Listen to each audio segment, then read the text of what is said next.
what she said. Yeah. That is, you said it. They're not fabricating things, because you kind of admitted that what they said was true. Yeah. When they talked about the public and the private positions, you were talking about Abraham Lincoln, which isn't what you said. Basically what she said was so, but if everybody's watching, you know, all the backroom discussions and the deals, you know, then people get a little nervous, to say the least. So you need both a public and a private position. You just had to sort of figure out how to, getting back to that word balance, how to balance the public and private affairs, efforts that are necessary to be successful politically. That's not just a comment. So having two different positions on politics. And that is exactly why people don't trust her, and people keep acting in a surprised manner. Why is Hillary Clinton considered to be untrustworthy?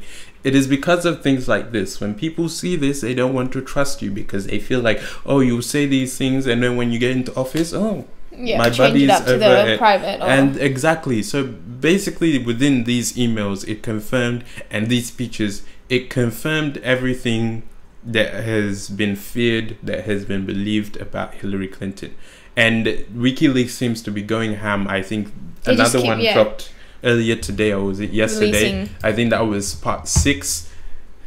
Basically, you know, with these, we've confirmed that she was pro TPP, and then she was finding out ways to sort of you know, finding out ways how she could flip-flop on the issues. She talked about the Mubarak regime in Egypt. In our foreign policy, that means, among other things, getting good at balancing our long-term interests against short-term pressures. That's what we tried to do when the revolution broke out in Egypt, and the national security team gathered around the table in the Situation Room day after day, facing a difficult set of choices. First of all, we had to admit our ability to shape events was highly limited. The Mubarak regime had refused to reform despite our warnings over the years, and was crumbling in the face of widespread popular protests. We believe in democracy not just on the moral and philosophical grounds, but because over the long run, democracy gives us more partners and fewer adversaries.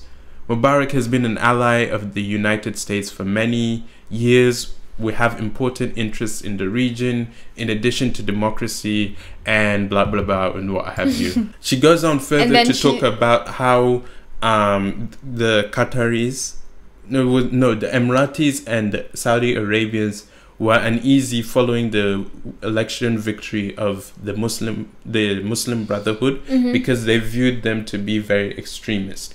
And then she goes on further to say, which is ironic, because the Saudis are the largest exporters of extremism in the world.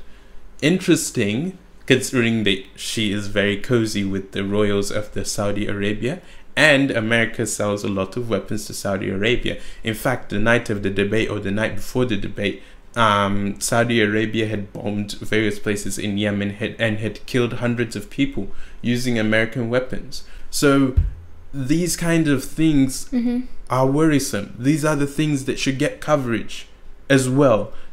And that kind of makes me sound like a dick, because I'm saying, you know, we should take away coverage from talking about grabbing women in the pussy.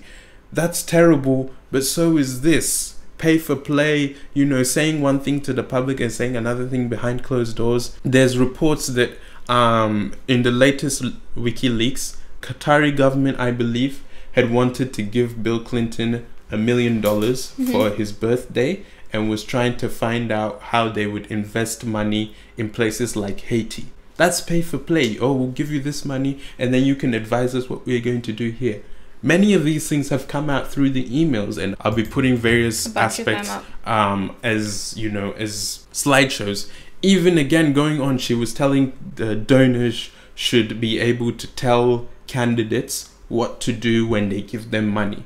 Everybody understands that, you know, when someone gives you money, they expect a favor in return. And all of these is being proven in the emails. So shout out to people like Jordan Chariton of the Young Turks, who has been consistently, you know, feeding people with information. The mainstream media has all but ignored these emails, which tells you a lot.